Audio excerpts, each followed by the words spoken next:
Alleluia. Dominus dixit ad me, Fius meus est tu, ego hodie genuite. Alléluia. Au nom du Père et du Fils et du Saint-Esprit, ainsi soit-il. Tant l'introïte que l'Alléluia.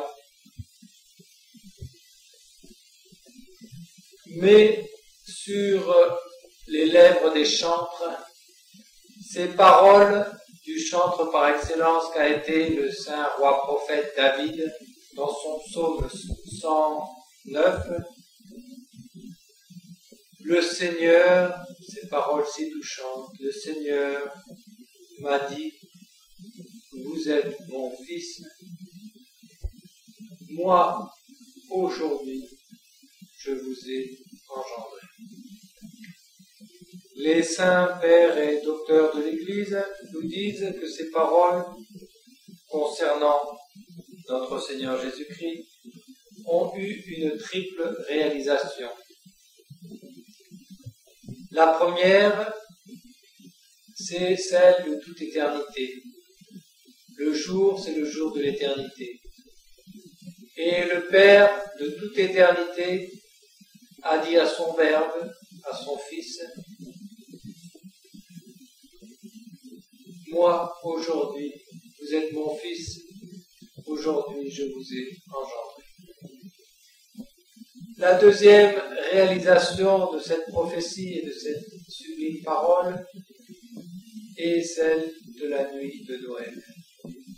Ou d'une autre façon, puisque cette fois-ci, ce n'est pas en la divinité que notre Seigneur est engendré, mais en son humanité, car c'est la personne du Verbe de Dieu qui est engendré aujourd'hui à la lumière par l'opération et la vertu du Saint-Esprit. Et donc ces paroles s'appliquent aussi à cette nativité, et c'est pourquoi on la met sur nos lèvres ce soir. Le Seigneur m'a dit, vous êtes mon Fils, moi aujourd'hui je vous ai engendré.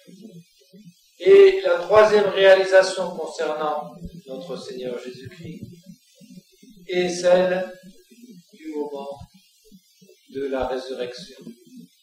Car notre Seigneur est passé par la mort du tombeau et par la résurrection, il a été en quelque sorte recréé, ou plus exactement ressuscité, relevé d'entre les morts, et il a été engendré en son humanité, cette fois-ci non plus à la terre, mais au ciel. Le Seigneur m'a dit, Dieu le Père m'a dit, vous êtes mon Fils, même en votre humanité. Aujourd'hui, moi, je vous ai engendré à la vie céleste pour l'éternité. Voilà donc ces trois réalisations qui sont révélées de cette prophétie. On peut néanmoins en faire l'application en ce 15e centenaire de la naissance de notre douce France, la première des nations que le bon Dieu a appelée à devenir catholique. On peut en faire une double application, car chrétien, ça veut dire petit Christ. Et donc, chaque chrétien est un petit Christ. Et chaque nation chrétienne est une petite chrétienté. Et donc, d'une façon très réelle, même à chaque baptême, on pourrait appliquer ces paroles, mais on peut le faire ô combien avec émotion ce soir. D'abord, pour ce roi, sans doute jusque-là païen, mais généreux. Ce roi qui a été touché par l'exemple de tous ces évêques, par l'exemple de tout ce peuple, car ce n'est pas pour rien si c'est la Gaule qui est devenue la France, si c'est la Gaule que le bon Dieu a choisi de devenir la première nation catholique.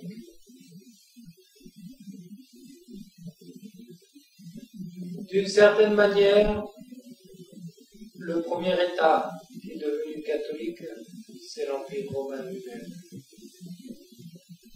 Non pas sous l'empereur Constantin. L'empereur Constantin a fait beaucoup parce qu'il a marché en tête, il a donné l'exemple. Il est devenu chrétien. Pendant la bataille du pont de Milvius, il a vu apparaître le signe de la croix et il a vu entre les branches de la croix « Inoc signium vinces ». Par ce signe, tu vaincras. Et il a reconnu le signe des chrétiens et après la bataille où il a gagné, il a voulu se faire chrétien. Mais il n'a fait, et c'était déjà énorme, il n'a fait qu'accorder à l'Église le droit de bâtir des églises, le droit d'exister publiquement, qui lui avait été jusque-là refusé. Il n'a pas encore, parce qu'il ne le pouvait pas, fait que l'État lui-même soit proprement chrétien. Pourquoi ne le pouvait-il pas? Parce qu'il aurait eu à soulever trop d'hostilité et autres, et il aurait risqué de perdre tout simplement son pouvoir. L'heure n'était encore pas venue où un État entier était prêt à accepter le christianisme comme la religion de l'État. Il faut dire aussi que les empereurs, ses successeurs, ont adhéré également à l'Évangile, puisqu'il y a après toute une succession d'empereurs chrétiens. Il y a une triste exception à la règle, ou du moins ce n'est qu'une demi-exception, puisqu'il a été chrétien aussi, c'est celui qui est devenu à nouveau Judas, Julien l'apostat. Et justement, on l'appelle l'apostat parce qu'il avait été chrétien, qu'il a renié le christianisme, et que, poussé par tous les restes de paganisme dans l'Empire, il a essayé de rétablir le paganisme officiel. Mais il n'a pas duré longtemps, il a duré à peine quelques années, et il est mort lamentablement.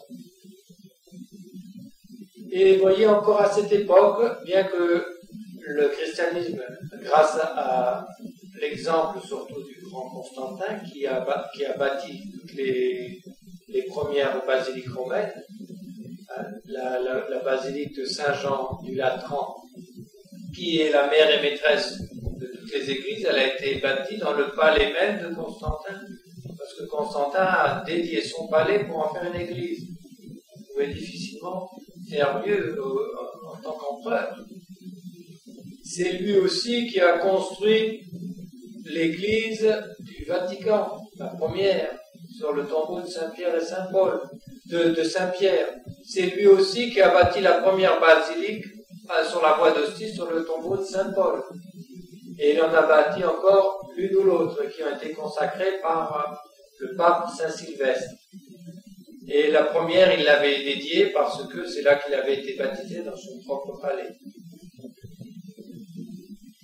Mais il faut dire que les empereurs, après, pendant un moment, se sont laissés entraîner dans une hérésie que même Constantin a plus ou moins indirectement favorisé à la fin de son règne, à savoir l'arianisme qui niait la divinité de notre Seigneur Jésus-Christ en imposant une créature, la première des créatures, la plus parfaite, tout ce que vous voulez, mais qui niait qu'il soit proprement le Fils de Dieu. Qui niait donc cette parole de la prophétie: vous êtes mon fils, aujourd'hui je vous ai engendré. Et ça, c'est une parole qui va à notre Seigneur quant à la filiation naturelle, c'est-à-dire quant à la nature divine elle-même. Tandis que si on veut l'appliquer à chaque chrétien, eh bien évidemment, c'est à la filiation spirituelle.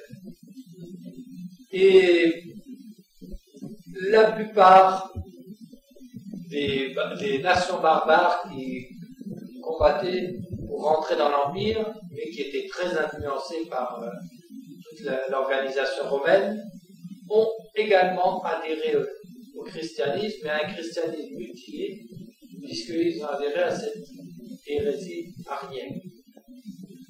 Et il y avait, tout l'Empire en était entaché.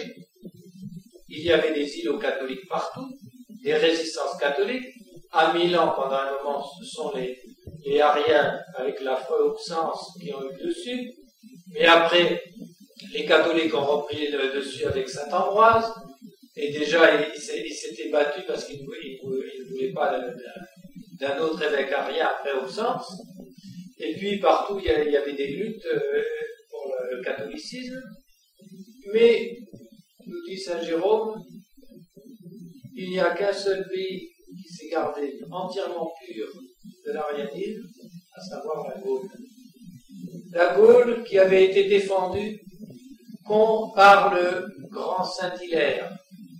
Le grand Saint-Hilaire qui s'était dressé comme un rempart, qui avait prêché comme une trompette le catholicisme, qui avait été envoyé en exil à cause de cela, et qui, après, a été trouvé l'empereur en lui disant « Ce sont tel et tel évêque qui vous demandent de m'exiler, parce qu'ils sont ariens, parce qu'ils disent que je ne défends pas la bonne doctrine.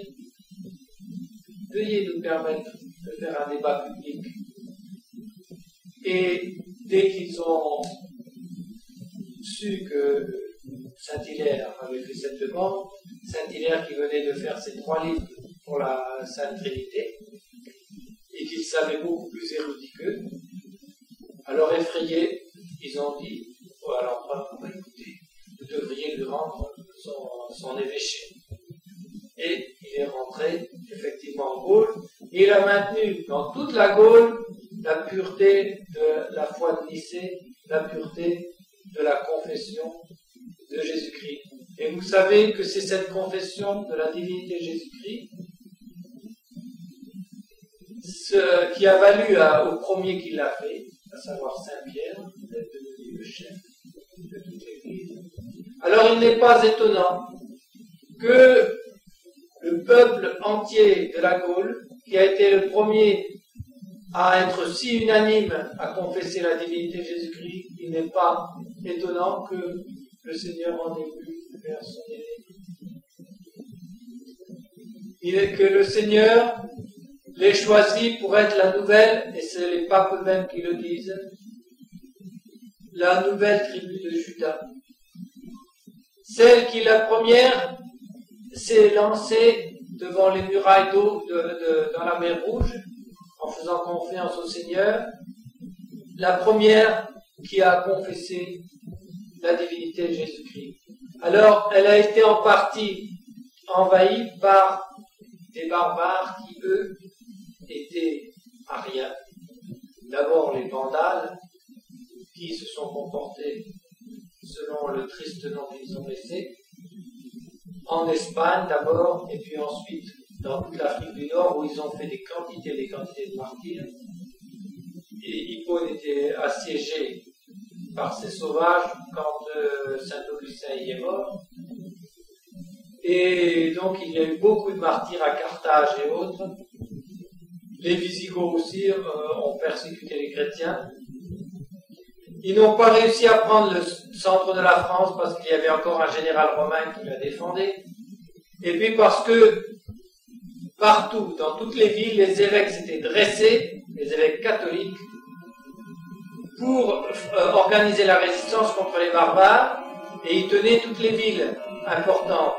Alors les barbares pillaient les choses faciles et autres, et quand ils voyaient cette résistance acharnée des villes et de tout un peuple, alors ils préféraient aller plus loin, aller chercher le soleil un peu plus loin. Alors, ils avaient pris le sud-est de la Gaule, et où les chrétiens, les catholiques, gémissaient d'avoir des maîtres ariens. Mais ils n'avaient pas réussi à prendre tout le cœur du pays et le cœur du pays. Sous l'inspiration d'un de ces grands évêques catholiques, Saint Rémy, a eu l'intuition que, puisqu'il ne pouvait pas tenir sans la protection d'un roi barbare, il valait mieux prendre la protection d'un roi païen que de la protection d'un roi arien. Et donc, ils ont choisi délibérément le père de Clovis d'abord, et Clovis lui-même comme protecteur, et par la prière de Sainte Clotilde, qui était de la famille, d'une des branches de la famille de Burgonde, et dont la plupart des membres étaient ariens, mais elle était catholique. Elle a été donnée en mariage à Clovis, et Clovis, aidé par les évêques et aidant les évêques, voyant leur rayonnement, voyant tout ce qu'ils faisaient, et inspiré par Clotilde, et lui aussi au cours d'une bataille contre les Alamans, où il a commencé à avoir le dessous, il a invoqué le Dieu de Clotilde en faisant un pacte avec lui, en lui disant « Christ Seigneur, si vous êtes vraiment le Fils de Dieu, donnez-moi la victoire, et alors je me donnerai à vous. » Et donc c'était un pacte, le Seigneur lui a dit « Entendez. » Et tout de suite la bataille a changé de main. Et Clovis, tout de suite, après la bataille, a voulu se faire instruire de la foi. Il a demandé en arrivant vers Toul d'avoir quelqu'un pour l'enseigner. On lui a fait venir un solitaire, Saint Vaast, qui l'a évangélisé. Et puis après, c'est Saint Rémy qui a continué à l'évangéliser, qui avait d'ailleurs commencé avant. Et normalement, le baptême se faisait uniquement au jour de Pâques, au moins pour les adultes. Mais étant donné l'importance de la conversion, étant donné qu'il était bon de battre le fer pendant qu'il était chaud, étant donné qu'il ne fallait pas laisser passer la grâce qui était là, les évêques ont décidé que exceptionnellement le baptême aurait lieu en la nativité de notre Seigneur Jésus-Christ en l'an 496, il y a donc 1500 ans ce soir. Et il faut dire que le bon Dieu a été vraiment bon et doux avec notre premier roi, avec notre premier pays, parce qu'il est devenu notre premier roi qu'en devenant catholique. Parce que c'est là que les deux peuples se sont fusionnés en un seul, que l'unité s'est faite d'une façon très profonde, et c'est là que la nation française, franc-gaulois, est née en même temps qu'elle était catholique. Le catholicisme a été le fondement, la pierre de fondement, le ciment qui a uni tous ces peuples qui étaient dans la Gaule, anciens romains, gaulois et autres occupants, et avec les Francs, et qui est devenu donc la France. Alors on peut bien, en cette nuit,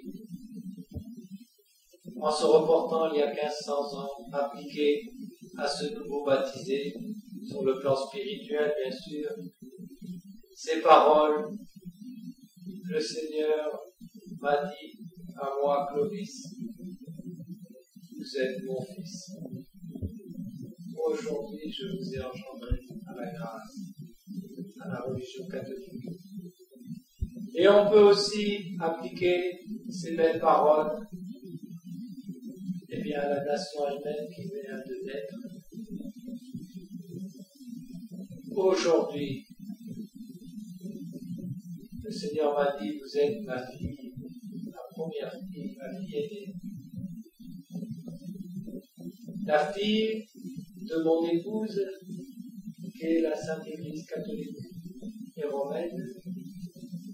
Aujourd'hui, je vous ai engendré, non seulement à la vie en tant que nation, mais en même temps à la vie de la grâce.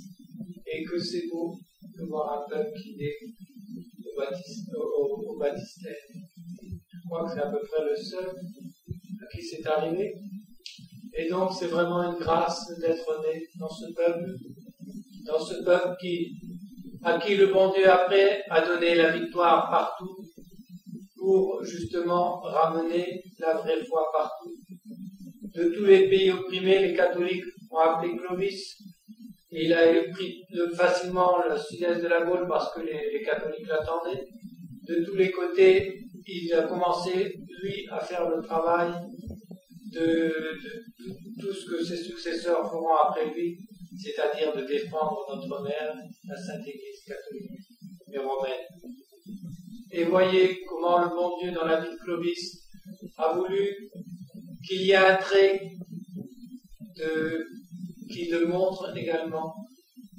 Quand on lui racontait la passion de notre Seigneur, Saint Rémy, et qui lui expliquait comment il s'était fait arrêter et comment on l'avait traité, il a mis la main à son épée ou à Saint Francisque en disant « Ah, si j'avais été là avec mes francs !»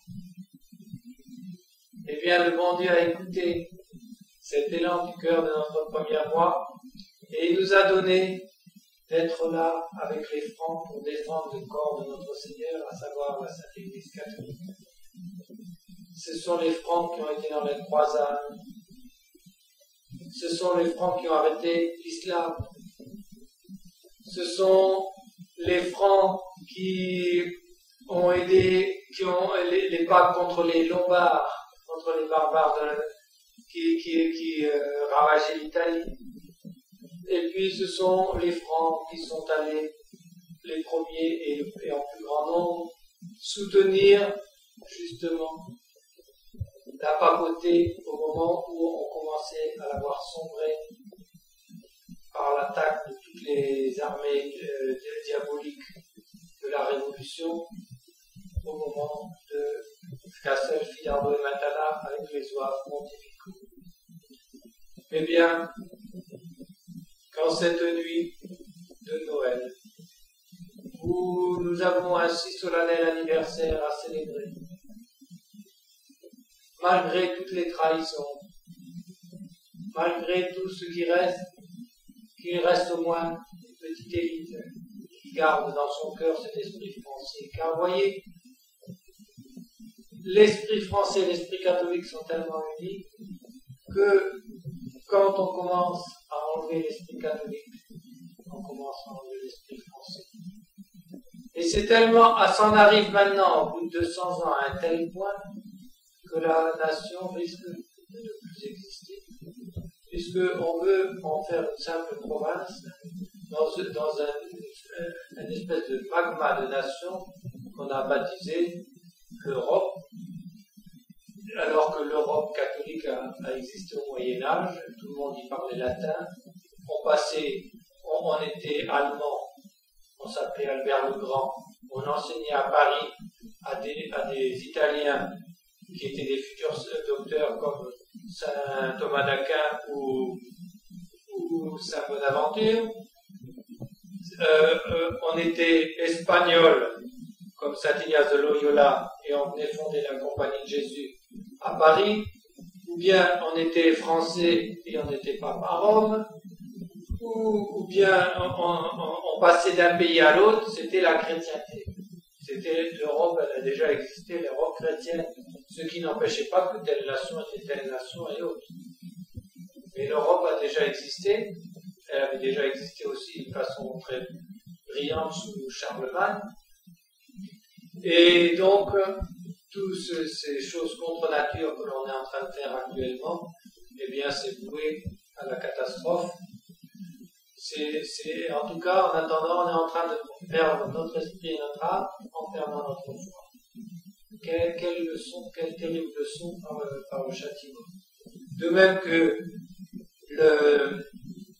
la tribu de Juda a été grande et belle tant qu'elle est restée fidèle au Seigneur Tout-Puissant. Et quand elle a commencé à bannir la foi en ne reconnaissant pas notre Seigneur, elle a été dispersée, elle a été réduite à rien, elle a plus de roi, elle non plus, elle a plus de sacrifice, elle non plus. Et voyez, comme c'est terrible cette dernière parole, nous sommes là, réunis à quelques-uns pour cette messe de minuit, et nous n'avons même pas le sacrifice. Alors, combien me revient à la mémoire cette sagesse, cette préscience de nos ancêtres. L'office de Sainte Jeanne d'Arc, qui a été canonisé vers l'an 1930, a donc été fait à cette époque. Et qu'est-ce qu'on lit dans les réponses de cette époque? Seigneur, ne permettez pas que l'hostie et le sacrifice fassent défaut dans notre pays. Et voyez comme nos ancêtres étaient plus clairvoyants que nous, et combien déjà ils voyaient que ça pouvait arriver. Eh bien, demandons à Notre-Dame de nous donner de rester, nous autres, ici en France, et les autres dans leur pays, mais pour nous, catholiques et français, toujours comme nous le chantons, et rendons-nous grâce de nous avoir appelés à une telle grâce, parce que c'est vraiment une grande grâce. C'est gratuit, vous voyez. Et on peut dire que la France n'a été grande et belle que parce qu'elle a été fidèle, et autant qu'elle a été fidèle à la grâce de sa vocation. Eh bien, cela, ça vaut aussi pour chacun baptisé. Tant que nous restons fidèles au pacte de notre baptême, eh bien, nous serons bénis de Dieu et nous serons appelés à l'être dans l'éternité. Nous serons bénis de Dieu à la manière de Dieu. Parce que regardez comme Dieu a béni la Sainte Vierge et Saint Joseph aujourd'hui. En les obligeant à partir de leur maison, à faire un voyage en plein hiver, et à ce que l'enfantement ait lieu dans une crèche au bord de la route. Et pourtant, il les avait dit, car, croyez-moi, je ne crois pas qu'il y ait personne qui a pu être aussi heureux que la très sainte Vierge Marie quand elle a mis son enfant au monde. Imaginez depuis combien de temps elle le sentait en elle et combien elle désirait voir son visage. Au nom du Père et du Fils et du Saint-Esprit.